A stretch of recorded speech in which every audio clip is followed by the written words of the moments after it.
Welcome back on realcopstoriesvideos.com. Coming up on 380 cop stories. Please look them up. 7, 8, 9 minutes. Gross alerts, gross ones, barking dogs, dogs that stop at red lights and then go on the green. Look at that one up. Interesting. Pretty neat stuff. They're all my babies. Okay, in addition to that, over 200 question and answers. Look those up, and that's because you're asking me questions. What I'm going to do now is I'm going to have a couple of stories that, every once in a while, I've done a lot of these, okay? You see by the numbers. And so I'll watch TV or talk to my wife or something. All of a sudden, one pops in. I've done so many of them that I'm almost bled out here. And I got a large head, and once in a while, someone's in there, bounces back out. Okay, so these are two that came out where we saw something. I went, oh my gosh, write it down. And she's in the car writing it down because I want to make sure I share it with you. But if you want to ask me questions, go on this side and ask me a question for the question and answers. Okay, so email me at rsbcopstories@gmail.com. Okay, so here's one of the stories. Okay, I hope you enjoy it. I hope I get into 2 videos on this. But anyway, I promoted to top step, and now I'm working in Watts. And I have a 7-person squad. Nice mix. I have some Latins. I have some Caucasians down there. No blacks at this time. I came later. But a nice mix. And I brought some new people in. So pretty much I had I had 7 and 4 loans. I had 11 people I supervised. I had another supervisor help me out. Of those, well, 10, 11 with him, 12 with me. But of those 10 people, subordinates, we had 3 ladies, okay, dynamite ladies, okay, and I had 2, prior to this assignment as a policeman, I worked with 2 ladies, dynamite, okay, just dynamite, and both married to cops, and just aggressive, nice, professional women, okay, very rare to see that in that time, because you get a lot of people that are doing our job for whatever reasons, but to see people that really out there dedicated is fantastic, okay, so anyway, so we've been doing warrants every day, and I told you, we do warrants every single day, okay, we do over 400 and some the 2.5 years I was there. So we're doing a warrant, and I'm there. I've been there about 7 months. I got the procedure down. I'm in charge, so I'm unfortunately, when I was a young detective, I was the first one through the door with a shotgun, and now I'm in charge of everything. I have to be the last one in line. So in case there's a shooting, I have to take over and take charge and command everything, and I can't get wounded because they don't want the boss to get wounded. Then it'll be every man for himself. You can't have that. You have to have control, especially in a shooting, to make sure the officers are okay, the citizens are okay. You need someone to be in charge, not me, but a top step. Okay. So we did a warrant, and we're all going back to our cars, and I noticed during the warrant, we had like 4 or 5 suspects over here handcuffed. 2 of the ladies were kind of like snippy at them, and I never heard them do that before. They're very professional. They were like, what are you doing? And then they'd ask him a question, and the one suspect would answer, and then they're kind of jumping at him verbally, both of them. And I go, oh, I have to make a note of that, because I've known them for a month. Well, no, actually I've been there about 3 months. I thought, that's weird. Oh, well, I'll have to keep that note, because you got to make sure your squad is, something. Maybe these 2 ladies have personal problems. Maybe who knows what's wrong with them. Okay. And the other lady is walking around doing other things, and I see her turn and look at them. Okay. I mean, you can see visibly when they talk, she just turns her head and looks at them. I'm going, and the lady that was looking at him was the senior one there. She's been there longer than the rest of them. So we're walking back to the cars, because we came out and we're putting the suspects away, and I see the senior lady go like this to those gals, and she's walking over there with the 2 ladies. And I see the senior gal is doing this. And they're both standing there, Because I designated her in charge of the ladies, in front of those ladies, let them know that we have a senior officer here, that if you have any needs, go through her. Because I'm trying to delegate stuff to different people. So the senior woman ultimately became a supervisor, sergeant, and now I think she might make lieutenant. So this teaches people to responsibility, even though can't pay them anymore, but it teaches the younger ones to have someone to direct you. And since it's the lady, I don't want to get involved in lady issues, because it's easier for me to divert stuff to this one senior officer. Anyway, so I'm going, that's weird, that's interesting. So everybody gets our cars and we head back. We go back to the station, getting out of our cars. We're going we have a double wide with a jail, and remember there's 12 of us with 3 arrestees, and everybody's going in. So I get the senior gal. She goes, come here. I go, what's going on? We're out there in the parking lot talking. She goes, I said, come on, you've been honest with me so far. She goes, well, I didn't like the way they were talking to those suspects. I said, what's going on with that? And she goes, well, and she's looking at the ground and going, oh no, what? All I need is, I don't want to hear things like, my officers are having sex with each other, or, this is a supervisor's nightmare, or they beat these prisoners when they were handcuffed. Something horrible, I'm thinking the worst stuff. Teaching this in supervisor school, that the little stuff will get a little, but the big stuff will get you, Okay, so anyway, so I'm thinking, what? She says, well, I chewed him out. Yeah, I saw you chew him out. What was that all about? And he goes, well, I told him quit talking that way. And and well, they told me that it's their time of the month. Okay, now you imagine, I got 28 years on. I've worked everything you can think of.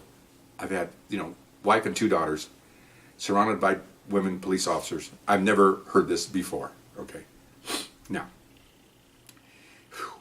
and also all 3 ladies are alternate lifestyle, which I don't really care. Okay, in fact, I liked it because they work hard. They don't have husbands. They don't have kids. They're in a man's world. They want to be like the men. They want to kick ass, and that's great. I love it. So they're a no-brainer. Okay.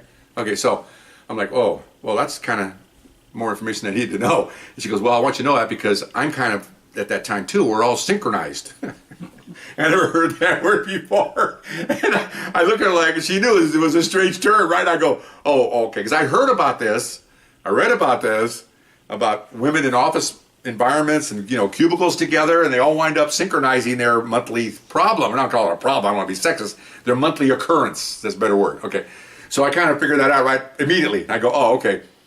Well, you think it's going to be a problem? He goes, no, not the way I chewed them out. I said, well, I really appreciate that. She goes, I'm not that way, man. She said, I know I got a problem, but I control it. I said, well, you tell them that? Oh, absolutely. I said, okay, fine. You think I need to talk to them? She says, well, not yet. I said, okay, because I can if you want to. I can make it, I can make it respectful. I can make it professional. She goes, no, I don't think so. Okay, fine.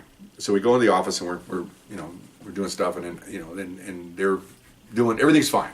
Everything's fine. So a couple days went by, and coming to another warrant, I see her talking to one of the other ones. Same thing.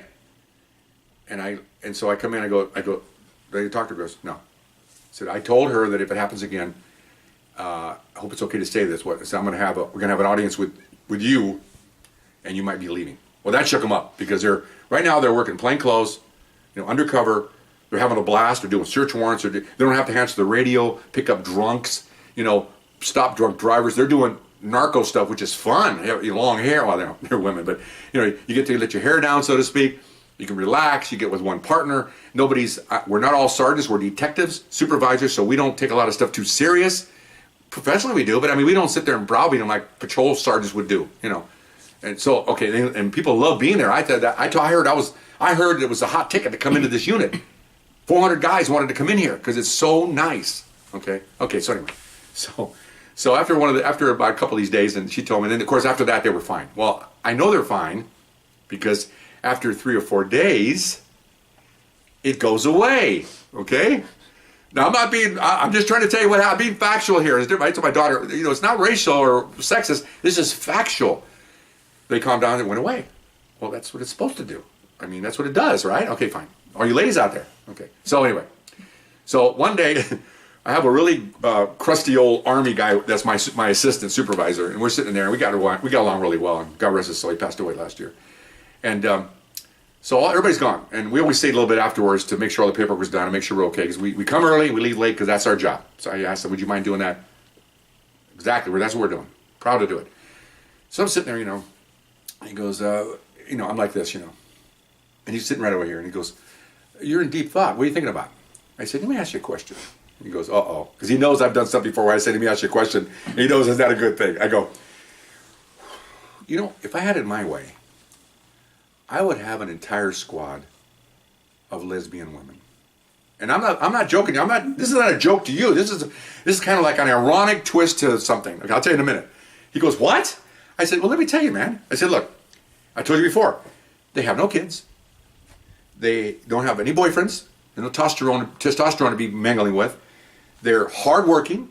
They're in a man's world. They know that, and they're trying to convert other people to their beliefs of, I'm just a worker, okay, not I'm lesbian. I'm just a hardworking lady, and I want to work, and that's all we have in here. I had like 7 in there the whole 2.5 years I was there, because they rotate out, and I bring the best of the best in here, and they just happen to be lesbian. I don't care. I love these gals. Okay, love them all. Okay, so he goes, all of them. And he goes, all of them? I said, we'll make history. We'll be the first squad anywhere in probably the world to have an all-lady squad. Now, the bonus is they may or may not be all their lifestyle. Oh, I don't care. We'll just pick whatever we got. Of course, between you and me, I'll pick all the lifestyles, all of them, because they're great. I'm telling you, I can't tell you how great they are, okay? So half of them beat the men that I worked for me, because no, these gals don't whine, man. They work. Okay, so anyway, he goes, well, you can get away with it? I said, I don't know. And he goes, oh. I said, well, there's another bonus. He goes, what's that? Well, what we do every month is we make sure they all get a week off together. And he goes, oh, no, don't tell me. I said, yeah, because why? They're in sync. So if they take their days off together for 5 or 6 days, whatever it takes to that thing to go away, we get 3 weeks of great police work, and then we all take off for a week, and then we all come back and start all over again. How great is that? He goes, I think you're killing me here. I said, well, I'm kind of joking, but it's funny to think about that. He goes, I don't know, we get that by the command to have an all-female squad. I said, I know, I don't think we can either. I don't know. That's blatantly sexist it's blatantly sexist to do it. It's also blatantly sexist not to do it. You know what I'm saying? It's like, it's okay you do it, but you can't not let men come in. It's not a good thing. So I thought it was pretty funny. So he thought it was pretty good. He's just shaking his head like this. I said, well, you never know. So we have to be able to dream. We have to have ideas. And I thought, and he says, yeah, the good part about being off for a week, I like that part. Well, yeah, I can go fish. He likes to go fishing and stuff. I said, yeah, I know, but it's never going to happen. So we had a good laugh about that. And I said, don't ever tell anybody I said that. He goes, oh, no, that's between us. That's our little supervisory meeting here in the office after work. So that was it. That's my grand plan. It didn't come to fruition. It's kind of ridiculous, really, but it was kind of funny to talk about it. And those ladies, though, they were really squared away after that senior gal told her that you cannot be working that way. Believe me, I would have stepped in and I would have told them professionally that, I understand that, that their physical ability sometimes gets in the way of their physical malady. You don't call it a malady. I can't use careful the words nowadays, but your issue, and you have to be able to control it. Guys come to work because they fought their wives. They had a bad day. They couldn't have sex with their girlfriends or wives. They come to work. You have to leave it at home. You cannot bring it in here and take it out on the suspects or each other. That's what I would have said, that you have to make sure that please, control yourselves. Because, everybody here is open to being transferred out of here if you do something wrong with the prisoners and stuff, especially the prisoners.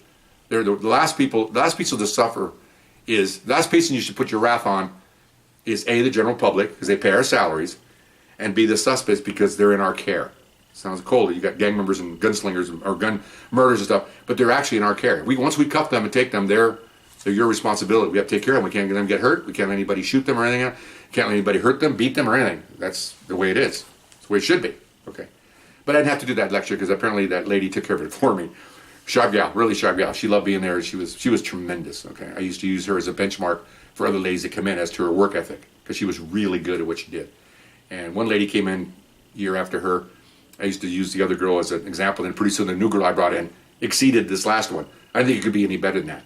And the girl that the new one came in, I got her promoted twice, and ultimately now she's a top step. Great gal. But anyway, so I got off the story, and I hope you enjoyed it. Remember those synchronization, big word, I can't even spell it. All right, we'll see you later. Bye-bye.